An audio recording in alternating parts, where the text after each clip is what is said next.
बो जागिङको ठिटो बेङ्गलोरको केक खायौँ धेरै रहेछ मिठो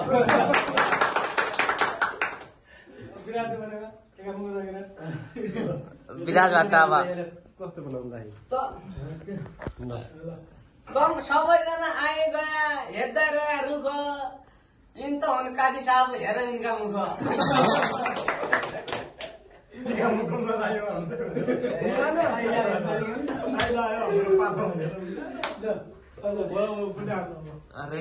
नेपालका कमी भनी बेङ्गलोरमा आयो यहीको बर्थडेका दिन यिनले विद्यासरका हात पायो